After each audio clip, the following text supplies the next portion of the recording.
Hello friends, welcome to all of you. Today I am talking about the lecture about the geometry.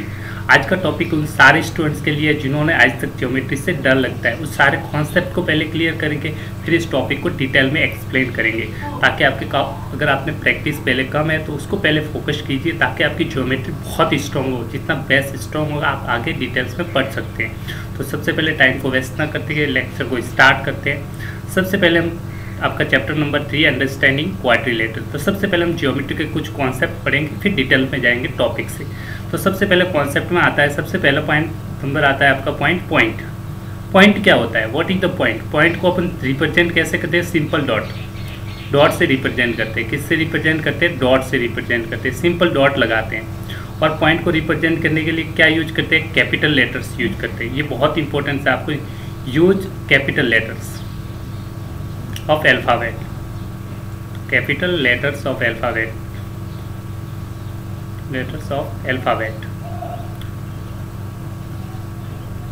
तो आपने ABCD सबसे पहले पढ़ी थी, capital A B C D capital letter, सारे D Z तक कोई भी पॉइंट आप पॉइंट को डिनोट करने के लिए कोई भी कैपिटल लेटर डिनोट कर सकते हैं किसी भी पॉइंट को। पॉइंट क्या शो करता है, क्यों यूज करते हैं लाइफ में पॉइंट? तो लोकेशन को डिनोट करता है। किसके लिए? एग्जैक्ट लोकेशन के लिए। पॉइंट का यूज क्यों करते हैं? लोकेशन को डिनोट करने के लिए। किसको डिनोट करने के लिए? लोकेशंस या फिर पोजीशंस। किसी भी ऑब्जेक्ट की पोजीशंस के लिए यूज कर सकते हैं या फिर किसी के लोकेशन को डिनोट करने के लिए हम पॉइंट यूज करते हैं। अब बहुत से स्टूडेंट कहते हैं सर लाइफ में, डेली लाइफ में एग्जांपल्स भी बता दिए, पॉइंट का यूज कहाँ करते हैं? पोजीशन के लिए या लोकेशंस के लिए। अब सर इसका यूज क्या है? और आपको ध्यान रखना है, पॉइंट को डिनोट करते हैं स्मॉल डॉट से, और इसको हमेशा कौन से लेटर से लिखते हैं? इंग्लिश के कैपिटल लेटर से। वो A से Z तक कोई भी आप लेटर्स यूज कर सकते हैं। तो पॉइंट मान लो, सपोज एक पॉइंट लेना, आप प्लेन में कहीं पे भी एक पॉइंट है तो इसको कोई भी लेटर मान लीजिए A, कुछ भी हो तो ये कैपिटल लेटर से ही पॉइंट को डिनोट करता है। पॉइंट का यूज कहाँ होता है? लोकेशंस के लिए। किसके लिए यूज होता है? लोकेशंस के लिए। तो आपको एक एग्जांपल के थ्रू एक्सप्लेन कर देता, तो आपने डेली लाइफ में देखा था। तो सबसे पहले नीचे आप देखेंगे एक डायग्राम दे रखा है, माई कंट्री इंडिया का मैप दे रखा है, और इस मैप में आप देखेंगे डिफरेंट टाइप्स ऑफ स्टेट्स है। क्या है? डिफरेंट स्टेट दे रखे हैं। आपका राजस्थान कहाँ है? ये राजस्थान है, लोकेशन को शो करता है, दिस इज द राजस्थान। ऐसे अगर आपको मैप में डिनोट करना है कि राजस्थान कहाँ है तो एक पॉइंट लगाएंगे। इस मैप में तो इंडिया है, वर्ल्ड का मैप है, तो इसमें इंडिया राजस्थान को डिनोट करना है तो आप सिंपली क्या यूज करेंगे? डॉट यूज करेंगे। तो मान लो मैंने अगर डॉट लगा दिया, इस पूरे स्पेस के अंदर कहीं पे भी आप डॉट लगा देंगे तो राजस्थान को डिनोट करता है। This location is Rajasthan state. Suppose आपको किसी फ्रेंड ने कहा कि आपको बताना है कि उड़ीसा वाला पार्ट बताइए, तो उड़ीसा वाला पार्ट इस मैप्स में कहाँ देखेंगे? ये वाला दिख रहा है, उड़ीसा। ब्लैक कार में बता देता हूँ, ये वाला पार्ट उड़ीसा है। तो उड़ीसा वाला पार्ट यहाँ कहीं ना कहीं लय करता हो, एक पॉइंट से डिनोट करना है उड़ीसा को, तो आप शो करेंगे this point, this is Orissa. ठीक है, इस तरह से आप किसी भी क्षेत्र को डिनोट कर सकते हैं। पॉइंट क्या शो करते हैं? लोकेशन को डिनोट करता है। राजस्थान को लिए डिनोट करते हैं तो राजस्थान में एक पॉइंट। सपोज आपको केरला में चाहिए तो यहाँ पे पॉइंट लगा दीजिए, तमिलनाडु में चाहिए तो यहाँ पॉइंट लगा दीजिए, गोवा में चाहिए तो यहाँ पे पॉइंट लगा दीजिए। तो मैप्स में ये लोकेशन को डिनोट करता है। क्या शो करता है? पॉइंट। पॉइंट को आप कोई भी लेटर से भी डिनोट कर सकते हैं। पहली चीज़ आपने अच्छे से समझी। इसका यूज सबसे बेस्ट यूज का है, एग्जांपल बोलेंगे कहाँ है तो गूगल मैप्स। गूगल मैप्स, अपने गूगल मैप में जब भी लोकेशन को ट्रेस करेंगे आप देखेंगे तो आपको पॉइंट एक सिंपल सा डॉट दिखेगा। वो डॉट शो करता है कि आप किस पोजीशन पे खड़े या फिर कहाँ पे लाइक करते हैं। तो आई होप यू अंडरस्टैंड तो what is the use of this point. ठीक है, नेक्स्ट इंपॉर्टेंट कॉन्सेप्ट आता है पॉइंट के बाद आती है आपकी दो पॉइंट्स को मिलाते हैं। अब दो पॉइंट को ज्वाइन करने के तरीके हैं। 2 पॉइंट्स, अगर आपके पास एक पॉइंट है तो लाइन बनेगी, फिर आपका है line segment. Next important point आता है लाइन सेगमेंट। अब बहुत से स्टूडेंट कहते हैं सर लाइन सेगमेंट है क्या? आप 2 पॉइंट को मिला लीजिए, तो बहुत से स्टूडेंट कहेंगे सर 2 पॉइंट तो ये है। अब लाइन सेगमेंट क्या होता है? शॉर्टेस्ट पाथ होता है। क्या होता है? Shortest path. शॉर्टेस्ट पाथ, वो भी कैसा होना चाहिए? स्ट्रेट। तो शॉर्टेस्ट पाथ होगा वही आपका क्या होता है? लाइन सेगमेंट होता है। आप कहेंगे सर कैसे पता चलेगा? मान लो ये आपका विलेज, आपका घर है, ये आपके फ्रेंड का घर है, तो फ्रेंड के घर को मैंने पॉइंट इसको A से डिनोट कर दिया, एक पॉइंट को डिनोट कर दिया, लोकेशन के लिए पॉइंट यूज करते हैं B। अब आपको अपने फ्रेंड के घर जाना है, तो घर जाने के बहुत से तरीके हैं। ठीक है, बहुत से स्टूडेंट कहेंगे और शॉर्टेस्ट उसमें होगा वही पार्ट क्या कहलाएगा आपका लाइन सेगमेंट। तो फ्रेंड के घर आप ऐसे जा सकते हैं, ऐसे घूमते हुए पहुंच गए, आप ऐसे घूमते हुए भी जा सकते थे, पहुंच गए, ऐसे घूमते हुए भी जा सकते थे, पहुंच गए। अब ये शॉर्टेस्ट पाथ नहीं है, अब सबसे शॉर्टेस्ट सबसे कम टाइम में आपको पहुंचना है और सबसे जल्दी पहुंचना है, तो आप सीधा स्ट्रेट चाहिए। आप क्या करेंगे, सीधा स्ट्रेट पहुंचेंगे आप अपने फ्रेंड के घर पे, सीधा स्ट्रेट। जो ये स्ट्रेट पाथ होगा ए पॉइंट से बी तक, इसी को क्या बोलते हैं, लाइन सेगमेंट बोलते हैं। लाइन सेगमेंट क्या बोलते हैं, स्ट्रेट पाथ को बोलते हैं। क्या बोलते हैं, line segment. This is shortest distance. मान लो ये डिस्टेंस 10 मीटर है, ये 15 मीटर होगा, ये 20 मीटर होगा, या फिर ये 70 मीटर हो, कुछ भी हो सकता है। पर सबसे कम डिस्टेंस कौन सी है मिनिमम, तो आप कहेंगे 10 मीटर। तो सबसे कम डिस्टेंस कौन सी है, शॉर्टेस्ट पाथ होगा, जो दो पॉइंट को स्ट्रेट लाइन से मिला देंगे, उसी को बोलते हैं आप लाइन सेगमेंट। अब आपको समझ में आ गया कि लाइन सेगमेंट है क्या। एग्जैक्टली आपको स्ट्रेट मिलाना है दो पॉइंट को, कोई भी दो पॉइंट्स हो सकते हैं। मान लीजिए प्लेन में बहुत सारे पॉइंट है, आप इन दो पॉइंट को मिला लीजिए। मान लीजिए पॉइंट ये ए है, ये बी है, ये सी है, ये डी है, ये ई है। अब पॉइंट कोई भी स्ट्रेट मिला लीजिए तो ये क्या बनेगा, लाइन सेगमेंट। इन दोनों को मिला देंगे तो लाइन सेगमेंट। किसी दो पॉइंट को मिला देंगे तो वो सारे क्या बनाते हैं, लाइन सेगमेंट। मतलब आपको स्ट्रेट सीधा स्केल से मिलाना है। स्केल से मिलाएंगे तो आपका हमेशा स्ट्रेट होगा। स्ट्रेट पाथ को क्या बोलते हैं, लाइन सेगमेंट। नेक्स्ट पॉइंट बात करते हैं लाइन सेगमेंट के बाद, थर्ड इंपॉर्टेंट पॉइंट। अब लाइन सेगमेंट में क्या होते हैं, दो फिक्स पॉइंट होते हैं। इसमें आप नोट कर दीजिए, कुछ वेरी वेरी इंपॉर्टेंट पॉइंट होते हैं लाइन सेगमेंट में, बता देता हूँ, आप इसको नोट कर दीजिए ताकि आपके लिए यूजफुल हो। लाइन सेगमेंट में ये पॉइंट है और ये पॉइंट फिक्स पॉइंट है। दिस पॉइंट ए है, अगर बी है तो ये फिक्स पॉइंट, दोनों पॉइंट क्या होते हैं, फिक्स होता है। ये भी फिक्स पॉइंट होगा और ये पॉइंट भी क्या है, फिक्स। ऐसे समझ लिए दो किले लगा दिए आपने और बीच में आपने एक रस्सी बना दी सीधी स्ट्रेट। तो ये जो डिस्टेंस होती है स्ट्रेट पाथ क्या होगा, line segment. Line segment A B को डिनोट करने के लिए हम सिंपल सा बार लगाते हैं। लाइन सेगमेंट ए बी को लिख सकते हैं ए से बी। कहाँ से जा रहे हो, वहाँ ए से बी जाओगा। अगर आप ए पॉइंट से बी तक जाएंगे, मान लो 10 मीटर की डिस्टेंस है, तो आप डिस्टेंस जो ट्रेवल करते हैं वही आपका क्या है, लाइन सेगमेंट है। डिस्टेंस ही है एक्चुअल में। ए से बी तक गए तो मान लो ए पहले लिखेंगे, ए से बी तक जा रहे हो तो ए से कहाँ गए, बी तक गए, तो ये डिस्टेंस होगी। अब लाइन सेगमेंट के लिए अपन जनरली यूज करते हैं ऊपर एक लाइन का सिंबल, ये लाइन सेगमेंट का सिंबल यूज करते हैं डिनोट करने के लिए। तो ए से बी गए तो मान लो डिस्टेंस आपने कितनी ट्रैवल की, 10 मीटर। कितने मीटर ट्रैवल किया आपने, मान लिया आपने मेजर कर दिया, कितने मीटर चले आप, 10 मीटर, तो 10 मीटर है। अब बहुत से स्टूडेंट कहेंगे सर बी से ए जा, अगर आप ए से बी गए तब तो आपने इतना, अगर बी से ए आएंगे आप, बी से कहाँ से आ रहे हैं, वापस ए की तरफ जाएंगे तो भी सेम डिस्टेंस होगी। बी पॉइंट से स्टार्ट किया, कहाँ पहुँचे ए, बी से कहाँ गए ए, तो भी डिस्टेंस सेम रहेगी, चेंज नहीं होगी। ये भी कितना होगा, 10 मीटर। इसका मतलब चाहे ए बी लिखो चाहे बी ए लिखो, दोनों का मीनिंग सेम है। ए बी बराबर बी ए। एक पॉइंट से दूसरे पॉइंट पे जाओ और दूसरे से पहले आओ तो बात हमेशा डिस्टेंस सेम रहती है, उस लाइन सेगमेंट की प्रॉपर्टी है। आप ए पॉइंट से बी तक जाओ या बी से आओ, बात एक ही। ये आपको वेरी वेरी इंपॉर्टेंट कॉन्सेप्ट आपको ध्यान रखना है। बहुत सी बार आप कहेंगे ए पॉइंट से बी गया तो बात एक ही चीज़ है। ए से बी जाओ, बी से आओ, दोनों की डिस्टेंस क्या रहेगी, सेम। जो डिस्टेंस होती है उसी को क्या बोलते हैं, लाइन सेगमेंट। ये डिस्टेंस है, ए से बी के बीच की डिस्टेंस है, इसी डिस्टेंस को क्या बोलते हैं, लाइन सेगमेंट, क्योंकि स्ट्रेट है इसलिए स्ट्रेट पाथ बोला गया। ठीक है, आपको बार बार याद करने की जरूरत नहीं, याद रखिए। ठीक है, नेक्स्ट इंपॉर्टेंट पॉइंट की बात डिस्कस करते हैं। आपकी फिक्स पॉइंट तो आपने समझ गया, दोनों पॉइंट फिक्स है, दोनों फिक्स हो चुके हैं, अब इनको मूव नहीं कर सकते, ये फिक्स पॉइंट रहेंगे। ए भी फिक्स होगा और बी भी फिक्स होगा, ये ध्यान रखना है। लाइन सेगमेंट में फिक्स होते हैं, इसलिए आप लाइन सेगमेंट को मेजर कर सकते हैं। Very important point, it can be measure, it can be measure. आप इसको मेजर कर सकते हैं, किससे, स्केल से मेजर कर सकते हैं। ठीक है, it can be measure, this is very important point. Line segment एक ऐसी चीज़ है जिसे आप मेजर कर सकते हैं, मेजर कर सकते हैं। मान लो ये डिस्टेंस आपके एक पॉइंट फिक्स है ए और ये बी, इन दोनों के बीच की डिस्टेंस को आप इजीली मेजर कर सकते हैं। ठीक है, नेक्स्ट बात करते हैं रे। रे क्या होती है, रे के बारे में भी आपने पढ़ रखा है बहुत सी बार स्टूडेंट ने। मान लो एक फिक्स पॉइंट है और दूसरा फिक्स पॉइंट है, एक फिक्स पॉइंट है दूसरे पॉइंट में बढ़ते, मान लो ए से बी को आपने मिलाया और एक साइड आपने कर दिया फिक्स और दूसरी साइड फिक्स नहीं है, बढ़ता जा रहा है आगे, तो एक पॉइंट फिक्स होता है, ये फिक्स पॉइंट है, एक ही पॉइंट फिक्स हो और एक साइड एक्सटेंड कर सकते हैं लाइन सेगमेंट को, तो उससे बोलते थे रे।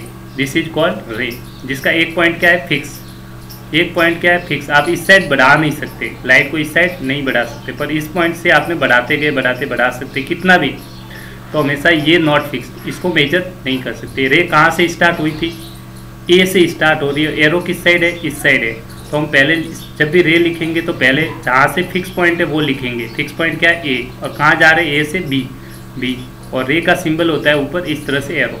दिस इज सिंबल, ध्यान रखना है, सिंबल इस तरह से होता है। बहुत बार बहुत से स्टूडेंट मिस्टेक करते हैं। आप बी ए नहीं लिख सकते, इसको बी से लिखोगे तो गलत हो जाएगा, क्योंकि ये फिक्स पॉइंट है। फिक्स पॉइंट को हमेशा क्या लिखते हैं, पहले। फिक्स पॉइंट को पहले लिखेंगे। इस साइड बढ़ नहीं रहे, जिस साइड बढ़ रहे उधर की तरफ एरो लगाएंगे। मान लो मैंने अगर रे इस तरह से बना दी, सी से डी, अब आप क्या कहेंगे, अब रे ये फिक्स पॉइंट है, इस साइड बढ़ रही है, तो पॉइंट कहाँ फिक्स कौन सा है, ये फिक्स हो गया। इस साइड बढ़ नहीं रही है तो पहले लिखेंगे सी, और कहाँ जा रहे हैं, डी और एरो का साइन। बहुत से स्टूडेंट कहेंगे सर जा तो इधर ही, एरो का साइन सिंपल ऐसे, सिंबल हमेशा आगे की तरफ ही रहेगा, एरो का सिंबल आगे ही लगाना। बस आपको ध्यान रखना है कि फिक्स पॉइंट कौन सा है उसको पहले लिखना है, और जिस तरफ बाद में पॉइंट है उसको बाद में नोट करना है। ये आपको रे के बारे में ध्यान रखना है। एग्जाम्पल्स रे का क्या है, सनलाइट आती है आपकी, एक ये सन है, इधर से लाइट आ रही है आपके पास, ये सारी क्या है, एक फिक्स पॉइंट से आ रही है। ये सारे एग्जाम्पल्स क्या है, रे है, ये सारी ऑल आर द रे। ठीक है, these are the example of ray. Sunlight examples क्या लिख सकते हैं, सनलाइट। ठीक है, सनलाइट लिख लीजिए, ये सन से आ रही है, तो सारी क्या है, रे, एक फिक्स पॉइंट है ये, और यहाँ से स्ट्रेटली आ रही है, ये भी रे है, ये भी रे है, ये भी रे है, ये भी रे। मान लो ये फिक्स पॉइंट अगर ओ है, इसको पॉइंट ओ है, ये मान लीजिए ए है, ये बी है, ये सी है, ये डी है, ये ई है, तो रे कौन सी है, अपन लिख सकते हैं रे। पहले फिक्स पॉइंट कौन सा है, ए से ओ ए रे है, और कौन सी रे है, ओ से बी, ओ बी रे है। ऊपर सिंबल ध्यान रखना, ओ से सी, ओ सी भी रे है, ओ से डी, ओ डी भी एक रे है, और ओ से ई, तो ओ से, दीज आर एग्जाम्पल ऑफ रे। ठीक है, दिस डिनोट द रे। नेक्स्ट पॉइंट इंपॉर्टेंट पॉइंट है, रे के बाद हम डिस्कस करते हैं लाइन। लाइन क्या होती है, रे को दोनों तरफ एक्सटेंड कर देंगे तो आपको मिलेगी लाइन। क्या मिलेगी, लाइन। ठीक है, फोर्थ पॉइंट होता है लाइन। अब लाइन सेगमेंट के दोनों फिक्स पॉइंट थे, ये फिक्स पॉइंट को दोनों तरफ एक्सटेंड कर दीजिए, इस साइड भी एक्सटेंड कर दिया, इस साइड भी एक्सटेंड कर दिया, तो ये ए और बी ये दोनों साइड बढ़ रही है, इसलिए क्या कहलाएगी, लाइन। लाइन क्या होती है, जिसको दोनों पॉइंट फिक्स नहीं होते, इस साइड भी बढ़ा सकते हैं, इस साइड भी बढ़ा सकते हैं लाइन सेगमेंट को, तो this is called line. This is called line. Line को डिनोट करते हैं ए पॉइंट से बी या बी से, बात एक ही है, ऊपर दोनों, तो ये सिंबल होता है लाइन का, ये सिंबल याद रखना आपको जरूरी है। ठीक है, और नोट कर दीजिए, स्मॉल लेटर से भी आप डिनोट कर सकते हैं। Line can be represent by small letter, represented by small letters. आप स्मॉल लेटर्स भी यूज कर सकते हैं लाइंस को डिनोट करने के लिए। स्मॉल लेटर्स कौन से, ए बी सी से लेके स्मॉल जेड, सेकेंड ABCD। आप चाहिए, मान लो ये लाइन है तो इसको स्मॉल एल लिख सकता हूँ, तो ये लाइन को डिनोट कर सकता हूँ। ये लाइन है, इसको एम लिख सकता हूँ, तो ये स्मॉल लेटर से डिनोट करते हैं। जैसे पॉइंट को कैपिटल लेटर से, तो लाइन को हमेशा स्मॉल लेटर से डिनोट करेंगे। ठीक है, किससे डिनोट करेंगे, स्मॉल लेटर से। ये आपको ध्यान रखना है, स्मॉल लेटर से यूज कर सकते हैं। इस लाइन को आप ए भी लिखेंगे तो भी चलेगा, और सिंपल से आप एक लाइन को किसी इस तरह से स्मॉल लेटर से भी डिनोट कर सकते हैं। Line can be represented by using small letters, A to Z कोई भी यूज कर सकते हैं। This is very important, bar bar use करना पड़ेगा। ठीक है, अब लाइंस कैसी हो सकती है, अब लाइंस कैसी भी, स्ट्रेट लाइन है, देखो स्ट्रेट लाइन, वर्टिकल लाइन्स भी हो सकती है, हॉरिजॉन्टल लाइन भी हो सकती है। अब किस तरह की लाइंस हो सकती है, वो सबके टाइप्स में एग्जांपल वापस बताता हूँ। डेफिनेशन आप चाहे तो लिख भी सकते हैं, मैंने भी पढ़ाया, ऑलरेडी डिस्कस किया है। पॉइंट क्या होता है, पॉइंट क्या शो करता है, एग्जैक्ट लोकेशन को शो करता है इन स्पेस और फ्लैट सरफेस। ये था आपका डॉट से शो करते हैं। लाइन क्या होती है, line is the collection of point that continue forward in both direction. दोनों साइड एक्सटेंड हो रही है, इधर भी एक्सटेंड हो रही है और इधर भी एक्सटेंड हो रही है, this is the line. Next, line segment दो फिक्स पॉइंट को मिला देते हैं, तो लाइन सेगमेंट क्या है, पार्ट ऑफ द लाइन। हम लिख सकते हैं line segment is also a part of line. With 2 end points, 2 end point होते हैं, this are end points. Next ray start from a one end point, यहाँ से स्टार्ट हो रही है, एक साइड एक्सटेंड करती है, एक्सटेंड इन वन डायरेक्शन, ये रे की डेफिनेशन। अब एंगल्स अभी पढ़ेंगे थोड़ी देर में। एंगल्स क्या, दो रे के बीच में एक कॉमन एंड पॉइंट हो तो उससे अपन एंगल्स बना सकते हैं। तो यहाँ पे ये एंगल डिनोट कर रहा है, ये वाला ग्रीन रीजन है, दिस इज द एंगल, ठीक है। नेक्स्ट इंटरसेक्टिंग लाइन, जब दो लाइन एक दूसरे को इंटरसेक्ट करती है, मान लीजिए एक लाइन ये है, ये मान लीजिए एल लाइन है, दूसरी वाली एम, दोनों इंटरसेक्ट कर रही है आपस में, कहीं ना कहीं एक कॉमन पॉइंट पे मीट करती है। तो both line intersecting lines passes through ए सेम पॉइंट, एक ही पॉइंट से पास हो रही है। मान लीजिए पॉइंट क्या है आपका ओ से पास हो रही है दोनों लाइन, एम वाली लाइन और एल वाली लाइन, दोनों इंटरसेक्ट जिस पॉइंट के, इस पॉइंट को भी क्या नाम देते हैं, पॉइंट ऑफ इंटरसेक्शन। इंटरसेक्टिंग जो पॉइंट होता है या फिर जो सेम पॉइंट होगा उसको बोलते हैं पॉइंट ऑफ इंटरसेक्शन। क्या बोलते हैं, पॉइंट ऑफ इंटरसेक्शन, ये भी याद रखिए, पॉइंट ऑफ इंटरसेक्शन। यहाँ पे पॉइंट ऑफ इंटरसेक्शन क्या है, ओ, तो लिखेंगे point of intersection, O is the point of intersection. तो ये सेंटर वाला पॉइंट है जहाँ इंटरसेक्ट कर रही है दोनों लाइन, इसको बोलेंगे पॉइंट ऑफ इंटरसेक्शन, ठीक है। नेक्स्ट आती है परपेंडिकुलर लाइन, दो लाइंस के बीच में अगर 90 डिग्री का एंगल बने तो उसको बोलते हैं perpendicular lines. Lines that have intersect at right angle, 90 degree पे इंटरसेक्ट है, राइट मतलब 90 डिग्री एंगल बनेगा। तो दो लाइंस के बीच में ये लाइंस और ये लाइन, दोनों के बीच में ये 90 डिग्री बन रहा है, ठीक है, इसलिए इनको क्या बोलेंगे, परपेंडिकुलर लाइंस। नेक्स्ट आता है पैरेलल लाइंस। लाइंस पैरेलल कब होती है, जो कभी भी इंटरसेक्ट नहीं करती है, नेवर इंटरसेक्ट। दो लाइंस कभी भी इंटरसेक्ट नहीं करती है तो उन्हें क्या बोलते हैं, parallel lines. These are the parallel lines. तीसरी चीज़ और आप देख लीजिए, पैरेलल लाइंस के बीच में कांस्टेंट डिस्टेंस होती है। मान लीजिए दो लाइन है, ये पैरेलल है, एल और एम, ठीक है, इनके बीच में ये जो डिस्टेंस होगी, कोई भी दो पॉइंट है, ये जो डिस्टेंस होगी ये फिक्स होती है। ये अगर डी है तो ये भी क्या रहेगी, डी। कोई भी दो पॉइंट लेंगे तो हमेशा डिस्टेंस सेम रहती है। Distance between two parallel line is always same, note कर दीजिए, डिस्टेंस बिटवीन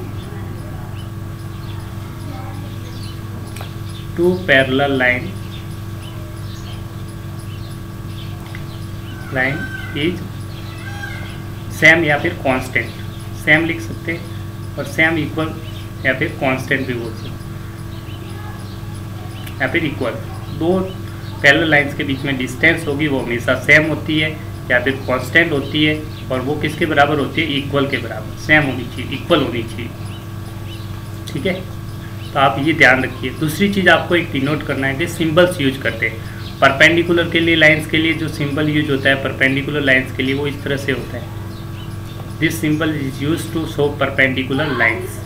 ये भी यूज कर सकते हैं या फिर इस तरह से यूज कर सकते हैं, this show this is 90 degree, this is also 90 degree. इस तरह से आपको सिंबल एग्जाम में दे तो भी इसका मतलब ये परपेंडिकुलर लाइंस है, दिस इज परपेंडिकुलर लाइंस। आप कहेंगे सर परपेंडिकुलर लाइन का एग्जाम्पल्स बता दीजिए।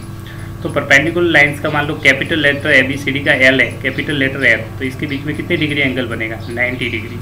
और एग्जाम्पल्स देखना चाहे तो आपने क्रॉसिंग रोड्स देखे होंगे, जैसे आप डॉक्टर के पास जाते तो ये सिंबल प्लस का बना होता है हॉस्पिटल में, ये सिंबल भी आपको क्या शो करता है, परपेंडिकुलर। कहाँ है, ये देखो, ये लाइन और ये लाइन कितने डिग्री एंगल होगा, 90 डिग्री।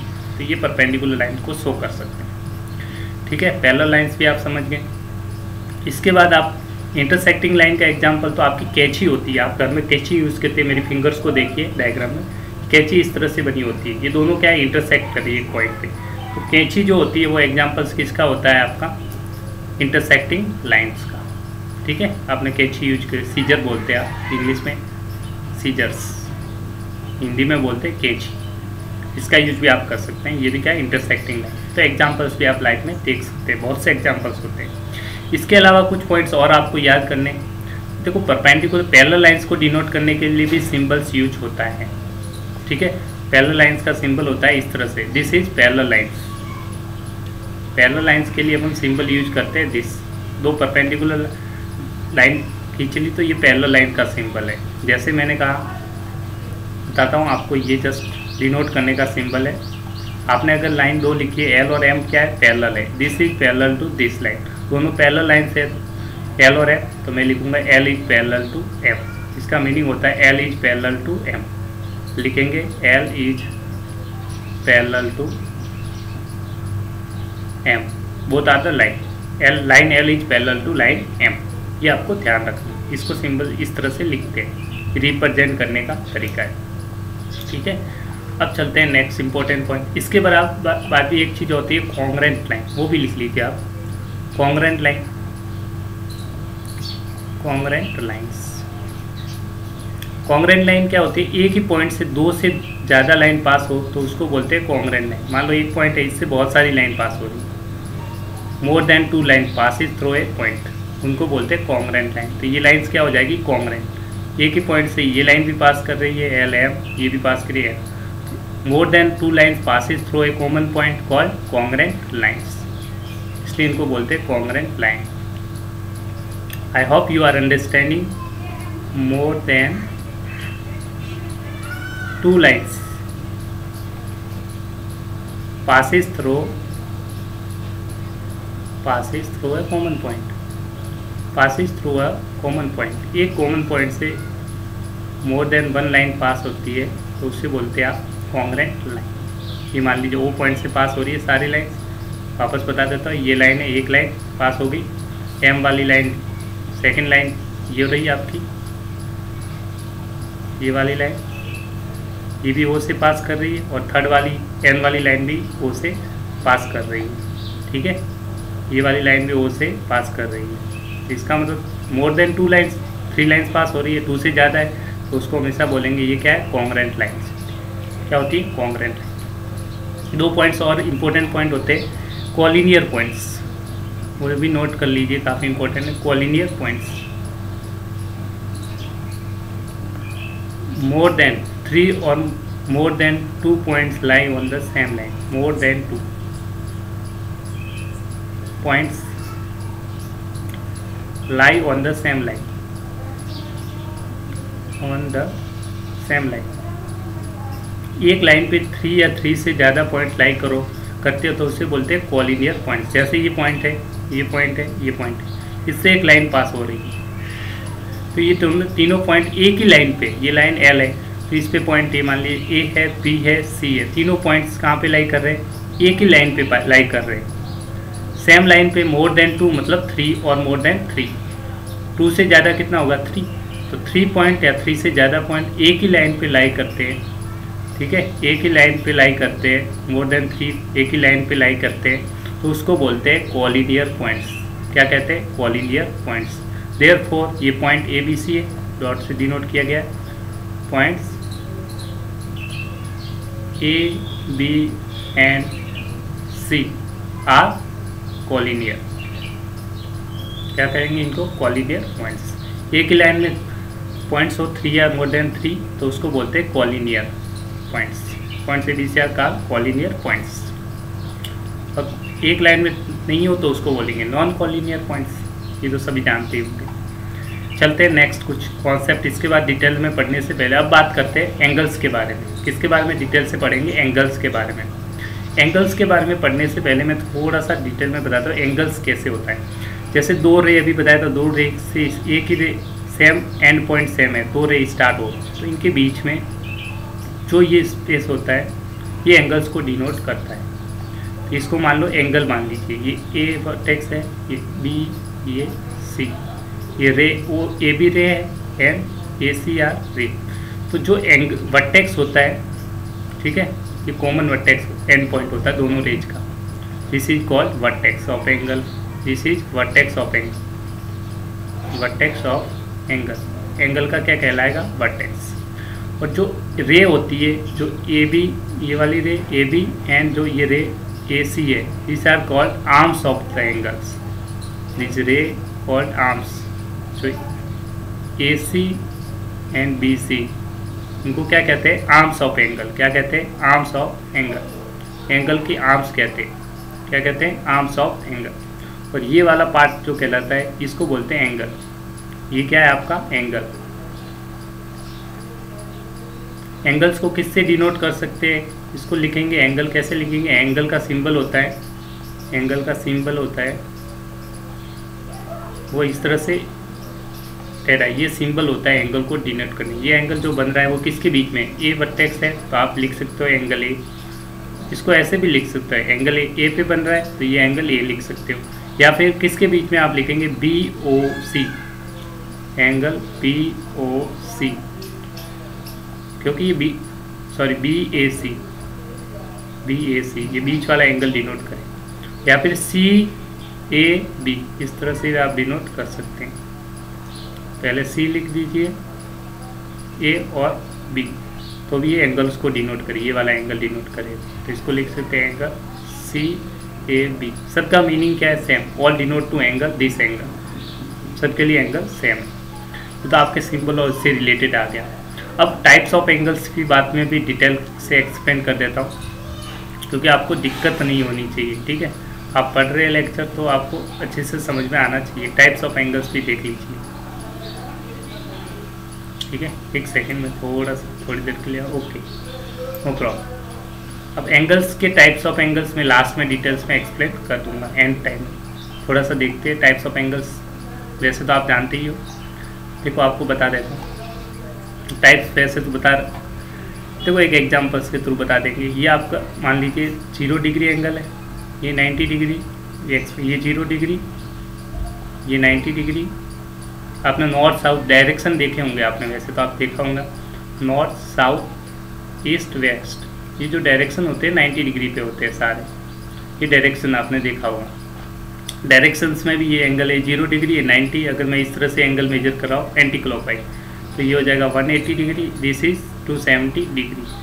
ठीक है, जो एंगल 0 और 90 के बीच में लाई करते हैं, किसके बीच में, this is 90 is called right angle, 0 angle this one, this is called straight angle. 180 degree को क्या बोलते हैं, स्ट्रेट एंगल। और जो एंगल 0 और 90 डिग्री के बीच में होते हैं, इसके बीच में जितने भी एंगल होंगे 0 और 90 के बीच में, यहाँ पे बीच में कुछ भी हो सकता है, दिस एंगल, ठीक है, कुछ भी एंगल हो, तो इनको बोलते हैं एक्यूट एंगल। एक्यूट एंगल ऐसे एंगल जो 0 और 90 के बीच में लाई करते हैं, किसके बीच में, 0 एंड 90, उसको बोलते हैं एक्यूट एंगल। और जो एंगल 90 और 180 के बीच में लाई करते हैं, उसको बोलते हैं ऑब्ट्यूज एंगल। क्या बोलते हैं, ऑब्ट्यूज एंगल। एग्जाम्पल 120 डिग्री, देखो 90 से बड़ा है और 180 से छोटा है। 150 डिग्री 90 से बड़ा है और 150 से 80 से छोटा है, तो इनके बीच में जो लाई करेगा 90 और 180, उसको बोलते हैं ऑब्ट्यूज एंगल। क्या बोलते हैं, obtuse angle. Next acute angle जो 0 और 90 के बीच में, जैसे 45 डिग्री हो गया, 30 डिग्री हो गया, ये बहुत सारे एंगल्स है, डिग्री सिंबल को डिनोट करते हैं सिंपल डॉट से। तो ये सारे क्या कहलाते हैं, एक्यूट एंगल। अब 0 डिग्री को 0 एंगल बोलते हैं, 90 डिग्री को राइट एंगल बोलते हैं, 90 डिग्री को क्या बोलते हैं, राइट एंगल। ध्यान रखना है आपको, इसको बोलते हैं right angle. Right angle 90 degree को बोलते हैं राइट एंगल।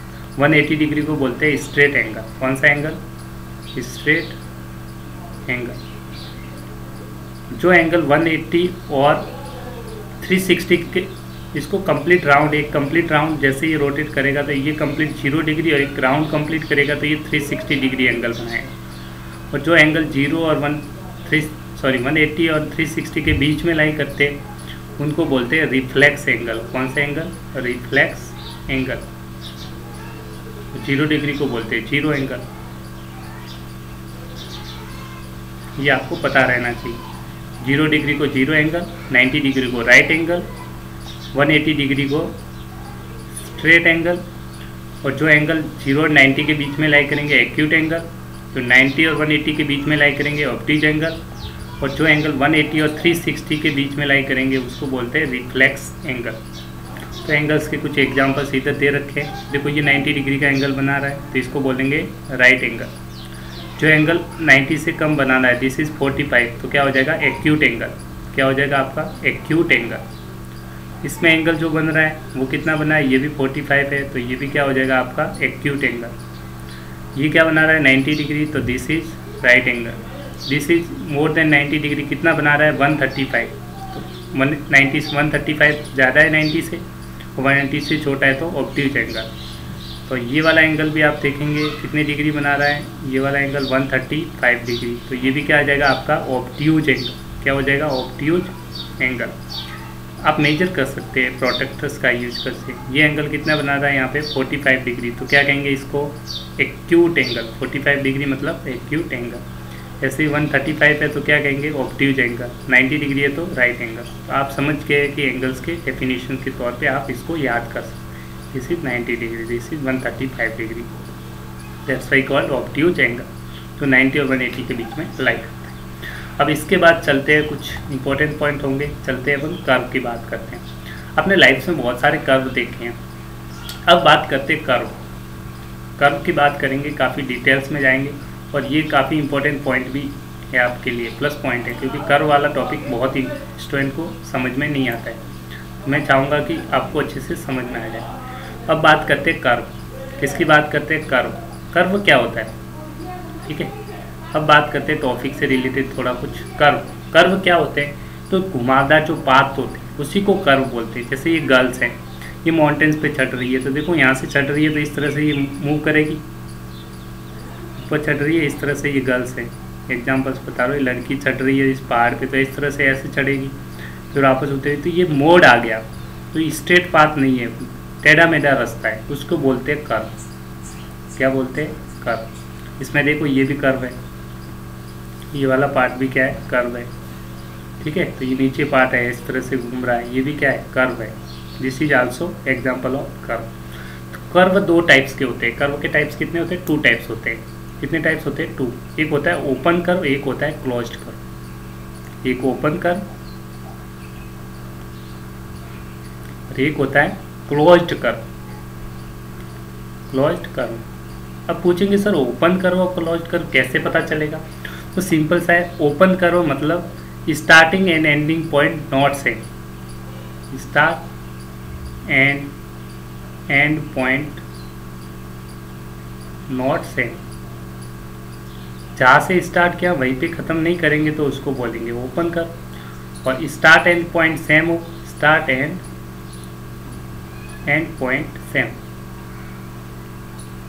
तो उसे बोल देंगे आप, क्या बोलेंगे, क्लोज्ड कर्व। तो कैसे एग्जांपल्स देखते थे, जैसे आप कोई भी डायग्राम बनाते हैं, जैसे मैंने ये डायग्राम बनाना, यहाँ से स्टार्ट करा हो, घुमाओ, कुछ भी घुमाओ आपके मर्जी से, जैसे वैसे कुछ भी घुमाया और यहाँ से स्टार्ट किया तो यहाँ पे रुक गया। तो यहाँ से तो आपने स्टार्ट किया ए से और बी पे रुके, वापस ए पे नहीं आए, यहाँ से स्टार्ट किया यहाँ पे रुके, तो ये क्लोज्ड नहीं है, ये क्या हो गया, ओपन। और देखिए यहाँ से स्टार्ट कर रहा हूँ, इस तरह से घुमाया, इस तरह से घुमाया और यहाँ आके रुक गया, तो ये वाला पॉइंट और ये पॉइंट सेम नहीं है, तो ये क्या हो जाएंगे, आपके ओपन कर्व हो जाएंगे। क्या हो जाएंगे, ओपन कर्व, क्योंकि start and end point are not same. ये स्टार्ट पॉइंट है और एंड पॉइंट एक पॉइंट पे मिल नहीं रहे। ये स्टार्ट पॉइंट था, ये एंड पॉइंट एक पॉइंट पे मिल नहीं रहे, इसलिए इसको क्या बोलेंगे, ओपन कर्व। क्या कहेंगे, ओपन कर्व, एक साइड से ओपन है। अब आते हैं क्लोज्ड कर्व। सर क्या होता है, क्लोज्ड कर्व जिसमें start and end point are same, एक ही पॉइंट पे मिलेंगे, स्टार्टिंग एंडिंग। आप कुछ भी बनाओ, जैसे ये बना रहा हो, घुमाओ, जितना घुमाना है घुमाओ, और वापस शुरू से वापस यहीं पे आ गए।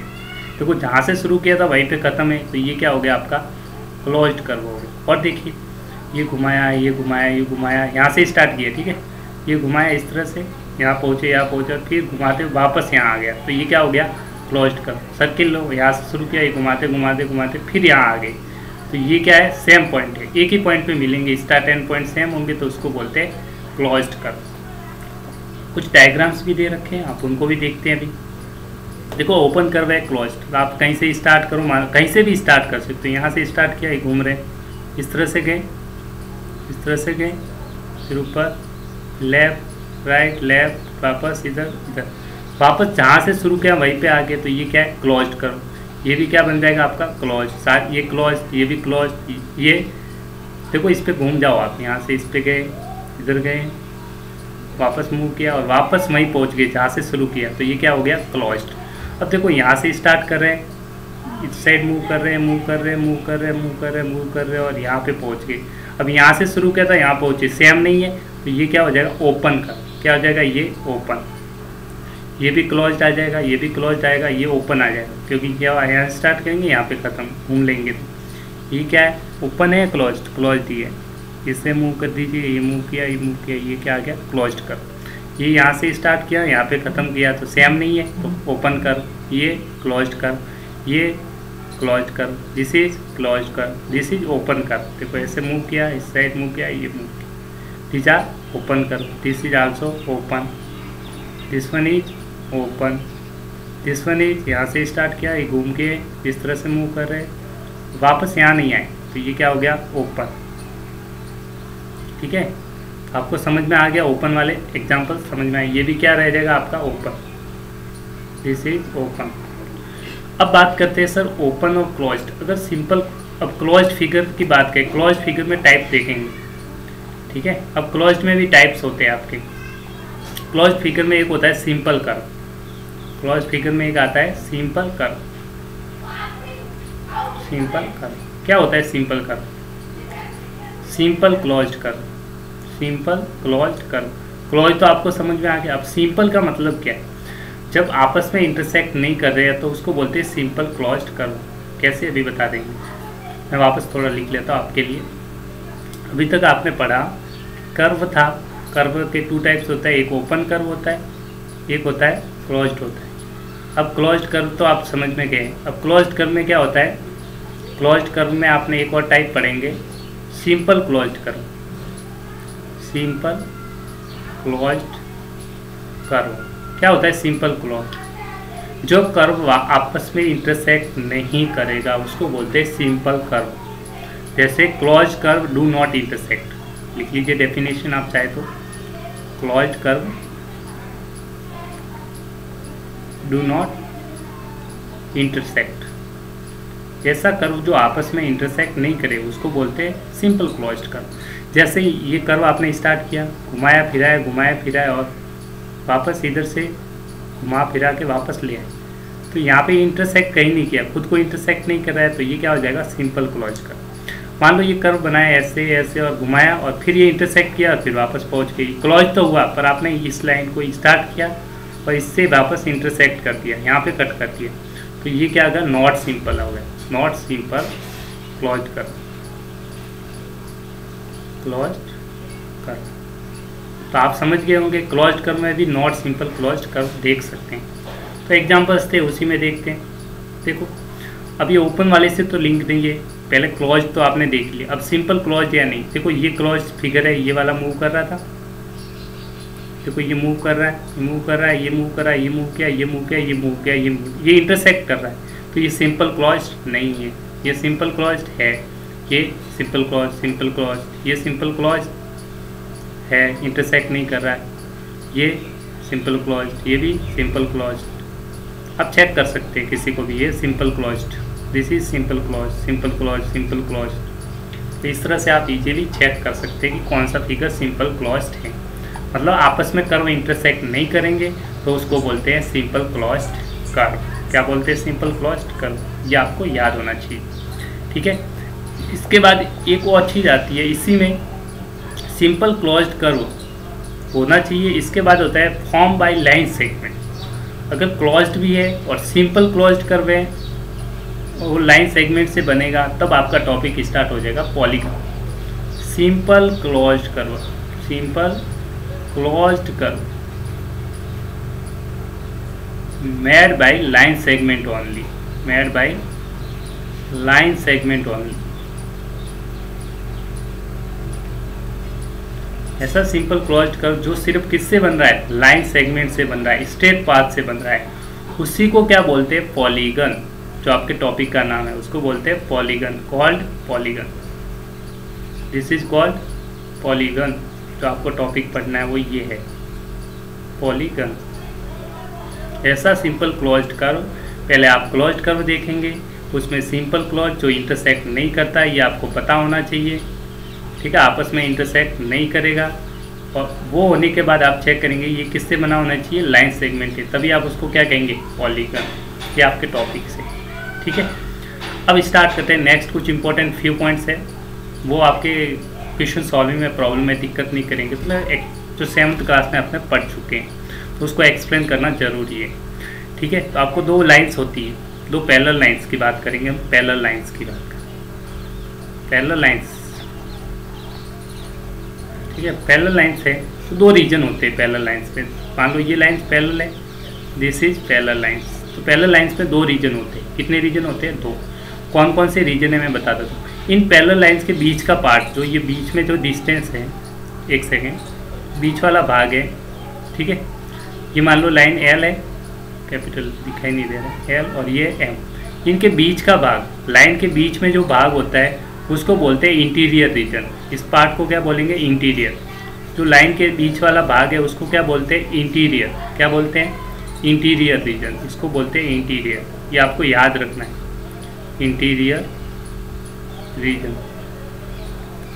दो लाइंस के बीच में जो भाग है उसको बोलते हैं इंटीरियर, ठीक है।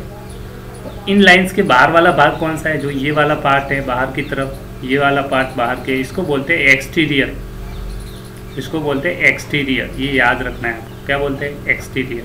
इसको भी क्या बोलेंगे? Exterior. I hope you understand. दो लाइन के बीच वाला जो भाग होता है उसको बोलते हैं इंटीरियर, याद रखना है। दो लाइन के बीच वाला ये येलो कलर्स है, वो क्या किसको शो करता है? इंटीरियर रीजन को। येलो कलर किसको शो कर रहा है? इंटीरियर रीजन को। और जो बाहर की तरफ ये रीजन जो होगा उसको बोलेंगे एक्सटीरियर। क्या बोलेंगे? एक्सटीरियर। इस साइड भी होगा और एक्सटीरियर इस साइड भी होगा। ये वाला जो भाग बाहर की तरफ है, ये सारा पार्ट क्या हो जाएगा? एक्सटीरियर हो जाएगा। इसका भी जो बाहर वाला भाग है लाइंस के, उसको क्या बोलेंगे? एक्सटीरियर। क्या बोलेंगे? एक्सटीरियर। तो पहली चीज़ तो आपको ये समझनी है कि इंटीरियर कौन सा भाग होगा? एक्सटीरियर। जो लाइन के बीच में भाग है उसको बोलते हैं इंटीरियर, जो लाइन के बाहर की तरफ है दोनों तरफ उसको बोलते हैं एक्सटीरियर, दोनों तरफ होगा। अब आते हैं पैरेलल लाइंस में कुछ प्रॉपर्टी से रिलेटेड। अब बहुत से स्टूडेंट मिसअंडरस्टैंडिंग होंगे तो अभी समझ में वापस आएगा। लाइन एल है वो पैरेलल टू किसके है? एम। मान लो एल पैरेलल टू है M, L is parallel, symbol होता है L is parallel to M. Line मैं लिख लेता हूँ इसका meaning, line L is parallel to line M, line M. इतना लिखने की जरूरत है, आप शॉर्ट में ऐसे लिख सकते हैं, ये शॉर्ट फॉर्म होती है, इस तरह से लिखेंगे। लाइन एल है वो किसके पैरेलल है? एम। ये लाइन दोनों पैरेलल है, ये इस तरह से, और ये दोनों क्या है? पैरेलल है। अब दो पैरेलल लाइंस को, एक लाइन जो इंटरसेक्ट करती है डिस्टिंक्ट पॉइंट पे, मान लो ये लाइन और है, ये मान लीजिए टी, जो इंटरसेक्ट कर रही है इस लाइन को और इस लाइन को, दो पॉइंट पे, डिफरेंट पॉइंट पे इंटरसेक्ट कर रही है। एक तो यहाँ पे इंटरसेक्ट किया, तो एक यहाँ पे इंटरसेक्ट किया, दो पॉइंट पे इंटरसेक्ट करती है, इसको बोलते हैं ट्रांसवर्सल लाइन। कौन सी line? Transversal line, transversal line. Definition लिख लीजिए transversal line, transversal line, a line which intersect two or more lines, two or more than two lines at distinct point, at distinct point, अलग अलग point पे intersect कर रही है तो उसको बोलते हैं call transversal line, call transversal line.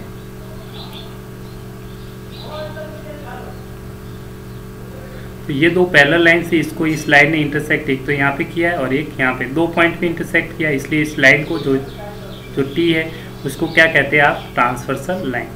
A line which intersect two और मोर देन टू लाइन्स, दो या दो से ज़्यादा लाइन्स को किस डिस्टिंक्ट पॉइंट पे, डिफरेंट पॉइंट, डिस्टिंक्ट मतलब डिफरेंट, डिस्टिंक्ट का मतलब होता है डिफरेंट पॉइंट पे, डिस्टिंक्ट मतलब डिफरेंट पॉइंट्स। तो यहाँ पॉइंट अलग होगा, मान लो ये पॉइंट है एम, मान लीजिए ये पॉइंट है एन, तो अलग अलग पॉइंट पे, डिस्टिंक्ट पॉइंट पे इंटरसेक्ट किया तो उसको बोलते हैं ट्रांसवर्सल लाइन, ठीक है। नेक्स्ट इंपॉर्टेंट पॉइंट, अब इसके थ्रू कुछ एंगल्स बनते हैं, उनका कुछ प्रॉपर्टीज होती है, वो भी आपको पढ़ना जरूरी है। अब एंगल्स, मान लो ये एंगल 1 है, नाम दे देते हैं 1, चलो एक बार और बना देते हैं आपके लिए।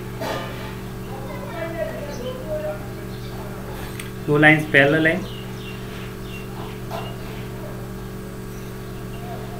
ये ट्रांसवर्सल है, ये वापस डायग्राम बना रहा हूँ, इसमें एंगल्स बनेंगे आपके, मान लो इस पॉइंट पे और इस पॉइंट, ठीक है, एंगल्स बन रहे हैं, मान लो अलग अलग एंगल, ये एंगल 1 दे दिया, इसको एंगल 2, इसको एंगल 3, इसको एंगल 4, यहाँ पे भी एंगल 5, एंगल 6, एंगल 7 और एंगल 8, तो टोटल 8 एंगल बने। अब इंटीरियर एंगल कौन से है, अभी बताया था इंटीरियर रीजन कौन सा है, आपने बनाया था दो पैरेलल की लाइन के बीच में ये भाग होता है, दो पैरेलल लाइन के बीच वाला भाग कौन सा है ये, तो इसमें कौन कौन से एंगल आ रहे हैं, वो होंगे इंटीरियर एंगल। क्या बोलेंगे, इंटीरियर एंगल, इंटीरियर एंगल। तो इस लाइन के बीच में, दोनों पैरेलल लाइंस के बीच में जो एंगल्स होते हैं, दोनों लाइंस के पैरेलल लाइन के बीच में एंगल कौन से आ रहे हैं, एक तो 3 आ रहा है, 4 आ रहा है, ये एंगल 3, 4, 5 और 8, तो इनको क्या बोलते हैं, इंटीरियर एंगल्स। इस डायग्राम में इंटीरियर एंगल कौन से, एंगल 3, एंगल 4, एंगल 5 और एंगल 8, ये क्या होंगे आपके इंटीरियर एंगल। एक्सटीरियर एंगल को होंगे जो बाहर वाले भाग में बनेंगे, तो मैं लिख लेता हूँ एक्सटीरियर एंगल, एक्सटीरियर एंगल्स। बाहर वाले भाग में कौन से एंगल बन रहे हैं वो भी आप लिख लीजिए, ये 1 बन रहा है, ये 2 बाहर वाला भाग, ये अंदर वाला भाग है, बाहर वाला भाग ये होगा आउटसाइड। इसके अलावा बाहर की तरफ कौन से एंगल बन रहे हैं, 1, दिस इज 2, दिस इज 3 और दिस इज 4। तो 1 एंगल, जो एंगल बन रहे हैं वो लिख रहा हूँ, एक्सटीरियर एंगल कहलाते हैं, 1, 2, 6 एंड 7, ये क्या कहलाएंगे, एक्सटीरियर एंगल डायग्राम के हिसाब से, 1, 2, 6 एंड 7। तो आपको इतना समझ में आ गया कि इंटीरियर एंगल कौन कौन से पहचानना आना चाहिए। इंटीरियर में जो बनेंगे वो इंटीरियर एंगल, जो बाहर की तरफ बनेंगे उसको बोलते हैं exterior angles. I hope you understand exterior angle कौन से, 1, दिस इज 1, 2, 6, 7, तो ये लिखा हुआ है angle 1, angle 2, angle 6, angle 7। Interior कौन से, 3, 4, 5, 8, 3, 4, 5, 8, this are interior angle, this are exterior angle. इस तरह से आपको पता चल गया कि इंटीरियर एक्सटीरियर। अब दो पैरेलल लाइन्स इंटरसेक्ट करती है तो उसकी कुछ प्रॉपर्टीज होगी, वो आपको डिनोट पढ़ चुके हैं आप 7th क्लास में, फिर भी मैं बता देता हूँ, ठीक है। इंटीरियर एंगल्स, कोरस्पॉन्डिंग एंगल्स, ठीक है, तो उसको मैं एक्सप्लेन कर देता हूँ आपके लिए ताकि और अच्छे से क्लियर हो जाए। एक सेकेंड, जस्ट ए वेट।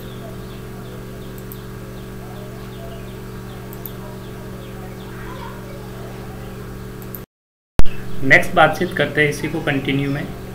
अब आते हैं कुछ इंपॉर्टेंट प्रॉपर्टीज होती है। कोरस्पॉन्डिंग एंगल होता है, एक होता है कोरस्पॉन्डिंग एंगल, दो लाइंस पैरेलल हो तो कोरस्पॉन्डिंग एंगल्स क्या होंगे, कोरस्पॉन्डिंग एंगल्स। और अल्टरनेट एंगल्स, अल्टरनेट में भी इंटीरियर एक्सटीरियर दो होते हैं, अल्टरनेट एंगल्स, अल्टरनेट्स में भी दो होते हैं, इंटीरियर और एक्सटीरियर, इंटीरियर और एक्सटीरियर। इन दोनों के बारे में देखते हैं। मान लो दो लाइन पैरेलल इस तरह से दे रखी है, मान लो एक लाइन एल है, एक दूसरी लाइन है M, L parallel to M T1 है, और एक लाइन ट्रांसवर्सल इंटरसेक्ट कर रही है, T ट्रांसवर्सल। तो आप देखेंगे कुछ एंगल्स बन रहे हैं, मान लो वापस 1, this is 2, this is 3, this is 4, this one is 5, this one is 6, this one is 7 और दिस वन इज 8। अब कोरस्पॉन्डिंग एंगल्स किसे बोलेंगे, इसमें कोरस्पॉन्डिंग एंगल्स के पार्ट कौन से, तो कोरस्पॉन्डिंग एंगल्स की डेफिनेशन होती है angles on same side of transversal. क्या बोलेंगे, angle on same side of transversal, angle on same side of transversal और ट्रांसवर्सल। दो लाइंस पैरेलल दे रखी है आपको, एल पैरेलल टू एम, तो उसमें कोरस्पॉन्डिंग एंगल्स इक्वल होंगे, angles on same side of transversal. तो आपकी ट्रांसवर्सल लाइन ये है, T is the transversal line, this is the transversal line, जो आपकी डिटेल में जा रही है ट्रांसवर्सल लाइन। अब इसके एंगल्स ऑन सेम साइड कौन से, मैंने डायग्राम से बता रखा है, ये वाला कोरस्पॉन्डिंग एंगल्स का देखिए ताकि और अच्छे से एक्सप्लेन हो। तो इस लाइन के लेफ्ट साइड में देख रहे हैं, एक तरफ देख रहे हैं, इस साइड देख रहे हैं दोनों एंगल्स, तो ये वाला इस लाइन के ऊपर बन रहा है, ये एंगल्स, और इसी लाइन के इस साइड में बता रहा हूँ, इस साइड में ये एंगल, 4 एंगल बन रहे हैं, 1, 4, 8, 7। तो सेम साइड में ट्रांसवर्स के 4 एंगल्स हैं, तो 1 एंगल्स और 8 एंगल, ये this are called corresponding angles, equal होंगे। जब लाइन्स पैरेलल है तो कोरस्पॉन्डिंग एंगल्स क्या होते हैं, equal, angle 1 is equal to angle 8 हो जाएगा क्योंकि लाइन्स पैरेलल हैं। ऐसे एक एंगल 4 होगा, वो किसके इक्वल हो जाएगा, एंगल 4 किसके बराबर हो जाएगा, एंगल 7 के, एंगल 4 इक्वल्स टू एंगल 7। ये तो आपने इस साइड देख रखा। अब इस साइड देखिए, यहाँ पे एंगल ऊपर की तरफ क्या बन रहा है 2, और यहाँ इस लाइन के ऊपर की तरफ 5, तो 2 = 5। ये भी क्या आएंगे corresponding angle, angle 2 = angle 5 corresponding angle. ऐसे नीचे वाला एंगल 3 और angle 6, these are corresponding angle, angle 3 = angle 5, these are corresponding angles. आपको फिर भी नहीं समझ में आया तो यहाँ पे ये डायग्राम है, इसमें कलर देख लीजिए, कलर के थ्रू आप एक्सप्लेन कर सकते हैं। देखो ये कलर कर रखा है, ये एंगल किसके बराबर है, ये एंगल के बराबर, ठीक है। तो ये क्या हुआ है, ये एंगल किसके बराबर है, इसके बराबर, तो एंगल 1 = एंगल 8। ऐसे नेक्स्ट पार्ट में देख लिए, नीचे ब्लैक है और ये वाला पार्ट किसके बराबर है, इस एंगल के, कलर सेम है तो ये एंगल्स इक्वल है। मैंने लिखा एंगल 4 है, वो एंगल 7 के बराबर। नेक्स्ट इस साइड दे रखिए ऊपर की तरफ, ये वाला कलर सेम है तो ये दोनों एंगल्स क्या होंगे, सेम होंगे। तो ये वाले दोनों एंगल्स कौन से हैं, 2 और 5, तो एंगल 2 = एंगल 5। सॉरी यहाँ पे थोड़ी सी मिस्टेक है, एंगल 3 = एंगल 6 है, ठीक है। नीचे वाला ग्रीन है, ये दोनों पार्ट है सेम है, ये वाला और ये वाला, तो ये दोनों एंगल सेम होंगे, तो angle 3 = angle 6। I hope you understand, diagram को देख के भी समझ सकते। अब अल्टरनेट इंटीरियर एंगल्स और अल्टरनेट एक्सटीरियर एंगल वो भी इक्वल होंगे, क्योंकि लाइंस क्या है, पैरेलल है। तो अल्टरनेट इंटीरियर वही बताया था आपको, इंटीरियर रीजन में देख लीजिए, एक्सटीरियर रीजन में देख लीजिए। इंटीरियर मतलब 2 लाइन के अंदर वाला भाग देखना है आपको, अंदर जो एंगल बन रहे हैं वो कैसे होने चाहिए, इंटीरियर में भी कैसे देखने, अल्टरनेट देखने, सेम साइड नहीं देखने, opposite side, but alternate side में देखने। तो एक्सटीरियर में बनेंगे तो आपको पता ही है। अब इस पार्ट में interior angles, alternate interior angles, तो इंटीरियर मतलब अंदर की तरफ बन रहे हैं। तो इस डायग्राम में आप देखेंगे ये वाला एंगल किसके इक्वल आ रहा है, इस ब्लैक पार्ट के इक्वल, तो एंगल 4 = एंगल 8। मैं वापस बना देता हूँ साइड में। इस तरफ इंटीरियर में आप देखेंगे ये एंगल किसके बराबर होगा, इसके, तो यहाँ पे क्या है 4, यहाँ पे क्या है इसमें 5, तो एंगल 4 = एंगल 5। और दूसरी साइड इस साइड से देखेंगे तो ये एंगल इसके बराबर होगा। देखो ये कलर इसके इक्वल सेम है, ये भी अल्टरनेट है, तो angle 3 = angle 5, 8, angle 3 = angle 8। These are called alternate interior angles. कौन से अल्टरनेट, इंटीरियर। कलर से भी आप समझ सकते हैं, ये ब्लैक वाला इसके इक्वल होगा, ये एंगल इसके इक्वल होगा। अब अल्टरनेट एक्सटीरियर, जो बाहर की तरफ एंगल बन रहे हैं, तो बाहर की तरफ इस रीजन के बाहर की तरफ एंगल इस साइड बनने वाले हैं, ये एंगल, ये एंगल, ये एंगल, ये एंगल, बाहरी रीजन में, इसके अलावा अंदर नहीं बनना चाहिए। तो ये एंगल बन रहे हैं आपके 2, 1, 6, 7। तो सेम कौन से होंगे, ये वाला एंगल इसके बराबर होगा और ये वाला एंगल इसके बराबर होगा। तो एंगल 1 किसके बराबर होगा, एंगल 6 के बराबर हो जाएगा, और एंगल जो 2 होगा वो किसके बराबर होगा, एंगल 7 के बराबर। तो आप इजीली समझ चुके हैं और पहले भी पढ़ चुके हैं, इसकी प्रैक्टिस कर लीजिए, बार बार यूज होने वाले, ठीक है। These are alternate interior angle, these are alternate exterior angles. I hope you understand. Next एक और इम्पोर्टेंट प्रॉपर्टी है, लास्ट और लिख लीजिए, जब लाइंस पैरेलल हो तो को इंटीरियर एंगल्स क्या बोलते हैं, को इंटीरियर एंगल्स। को इंटीरियर एंगल्स क्या होते हैं, जब लाइंस पैरेलल हो तो सप्लीमेंट्री होते हैं। 2 लाइन्स है, इसके बीच में को इंटीरियर एंगल्स कौन से, जो सेम साइड बन रहे हैं। मान लो ये 1 है, ये 2 है, ये 3 है, ये 4, 5, 6, 7 and 8। This L is parallel to M, given दे रखा है आपको, लाइन दोनों क्या है, पैरेलल, और ट्रांसवर्सल लाइन एक इंटरसेक्ट कर रही है, L is parallel to M. तो को इंटीरियर एंगल्स कौन से होते हैं, सेम साइड ऑफ ट्रांसवर्सल होंगे, इंटीरियर कहते हैं। को इंटीरियर, इंटीरियर मतलब अंदर की तरफ, और सेम साइड। तो interior angle this is equal to this, both are co interior angles. और को इंटीरियर एंगल का सम कितना होता है, 180 डिग्री। कितना होता है, 180 degree. Angle 4 is equal plus angle 8 is equal to 180 degree. ये आपको याद रखना है।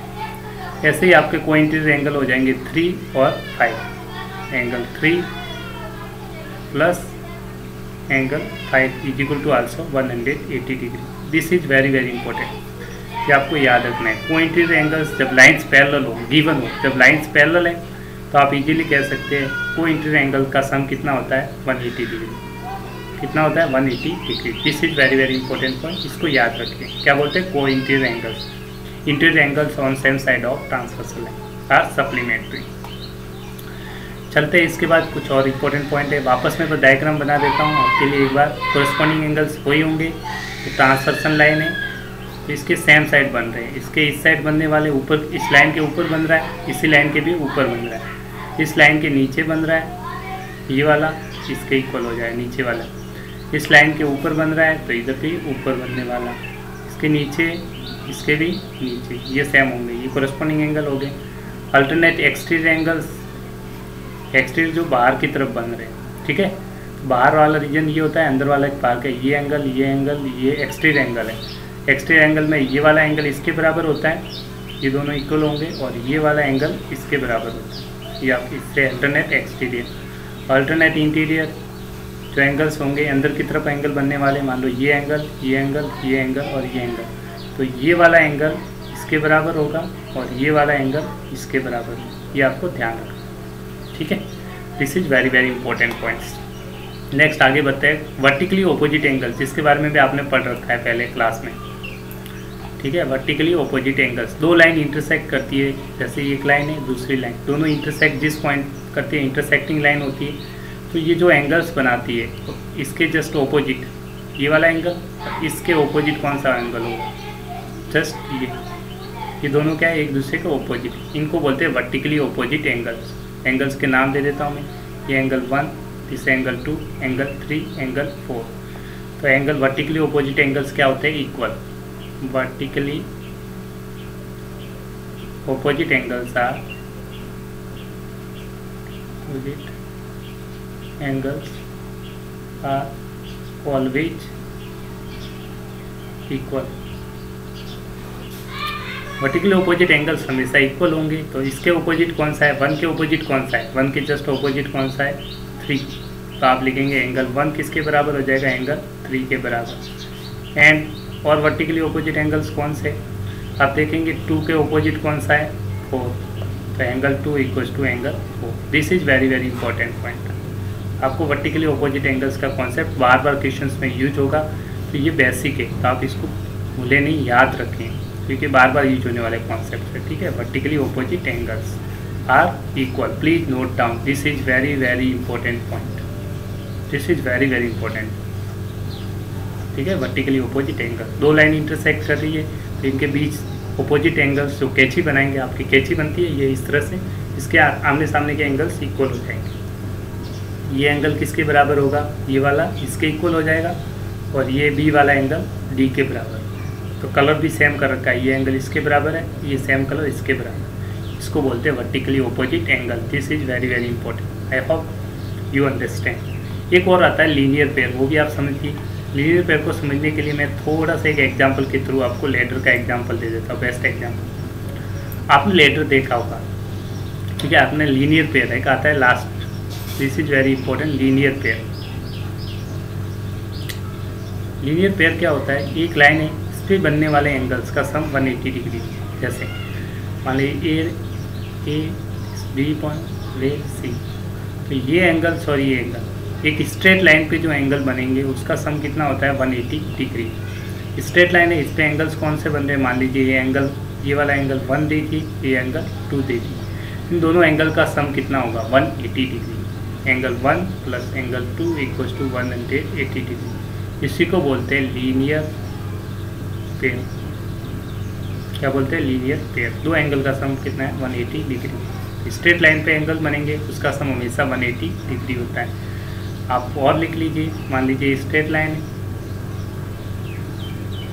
ठीक है, एल स्ट्रेट लाइन है, इस पे एंगल बन रहे हैं, ये एंगल ये एंगल ये एंगल, मान लीजिए 1 ये 2 ये 3 ये 4, तो सबका सम कितना होगा, स्ट्रेट लाइन पे बन रहे हैं तो 180 degree. Angle 1 plus angle 2 plus angle 3 plus angle 4 is equal to 180 degree. Linear pair बोलो या फिर angles on same straight line, angle on straight line. तो स्ट्रेट लाइन पे जितने भी एंगल बनते हैं उन सारे का सम कितना होता है, सबका सम 180 डिग्री। ये आपको ध्यान रखना, this is very important. This angle plus this angle plus this angle plus this equal to 180 degree. और एग्जाम्पल्स के थ्रू भी आप देख लेते हैं, एग्जाम्पल्स के थ्रू एक्सप्लेन कर देता हूँ। एक एग्जाम्पल्स देखते हैं तो डेली लाइफ से कनेक्टेड है, तो आपने बार बार देखा भी होगा वैसे तो, ठीक है। एक सेकेंड, ठीक है, एग्जाम्पल देखते हैं। आपके पास एक लेडर दे रखा है, ठीक है, आपके पास एक लैडर है, ऑलरेडी आपके पास एक लैडर दे रखा है। इस लैडर को ध्यान से देखिए। तो ये मान लो आपकी वॉल है, दीवार है, वॉल, ये आपका ओरिजेंटल सरफेस है, यहाँ पे आपने एक लैडर रखा है। तो ये लैडर जो वर्टिकल वॉल के साथ ये एंगल बना रहा है, इस वर्टिकल लाइन की, ये वर्टिकल अगर आप मानेंगे, स्ट्रेट लाइन मानेंगे, तो ये एंगल और ये एंगल, दो एंगल बना रहा है इस लाइन के साथ, इस लैडर के साथ। ये लैडर है आपका, ठीक है, this is the ladder, this is the ladder, this is the ladder. Ladder के साथ जो एंगल बना रहा है, दोनों का सम क्या होगा? स्ट्रेट लाइन पे बन रहा है, इस स्ट्रेट लाइन पे, तो दोनों एंगल का सम जो ये बी एंगल और ए एंगल, दोनों का सम कितना होगा? 180 degree. Angle A plus angle B equal to कितना आ जाएगा? 180 डिग्री। ये हमेशा कांस्टेंट रहेगा। तो आप इस डायग्राम में और भी चीज़ें सीख सकते हैं। इस लैडर के डायग्राम में अब देखिए बहुत सी चीज़ें दिखेगी आपको। ये डायग्राम है, इसमें बहुत सी चीज़ें हैं जो आपने अभी तक कॉन्सेप्ट पढ़े वो और देख के थोड़ा मजबूत कर दीजिए। काफ़ी चीज़ें इसमें आपको बता देता हूँ। जो लाइन इस तरह से होती है इसको बोलते हैं सीधी, जो स्ट्रेट होती है उसको बोलते हैं वर्टिकल लाइन। क्या बोलते हैं? Vertical line. ये भी आपको याद रखना है। अगर लाइन इस तरह से झुकी हुई है तो उसको बोलते हैं हॉरिजेंटल लाइन। क्या बोलते हैं? हॉरिजेंटल लाइन, ठीक है। और जो लाइन टेढ़ी मेढ़ी हो, स्ट्रेट वर्टिकल भी नहीं है, हॉरिजेंटल नहीं है, इस तरह से हो चाहे ऐसे हो, तो उसको बोलते हैं इंक्लाइन लाइन। क्या बोलते हैं? इंक्लाइनड लाइन। तो झुकी हुई को बोलते हैं इंक्लाइन लाइन। 3 टाइप्स की लाइन और होती है। वर्टिकल लाइन जो वर्टिकल होती है उसको बोलते हैं वर्टिकल लाइन। क्या बोलते हैं? Vertical line. जो इस तरह से स्ट्रेट होती है हॉरिजेंटल, उसको बोलते हैं हॉरिजेंटल लाइन। और जो थोड़ी सी टेढ़ी मेढ़ी हो उसको बोलते हैं इंक्लाइन लाइन। क्या बोलते हैं? Incline line. तो इसमें बहुत सी चीज़ें, देखो ये वॉल है, वो क्या है? वर्टिकल लाइन को शो कर रहा है। This is vertical line, this is horizontal line, this one and this one, both lines are parallel, this is parallel to this one, ठीक है। This is incline line. तो ये एग्जांपल्स आप ये बहुत से डेली लाइफ में देख के आप सीख सकते हैं, ठीक है। अब लेक्चर को स्टार्ट करेंगे। काफ़ी आपने सीखा है, बहुत बेसिक था, और ये हर टॉपिक से रिलेटेड आपका वो टॉपिक है जो आपको बेस्ट फंडामेंटल करना पड़ेगा, क्योंकि ज्योमेट्री में अगर बेसिक चाहिए तो आपका स्ट्रॉन्ग होना ज़रूरी है, और आप इसको कंटिन्यूटी बनाएं। अब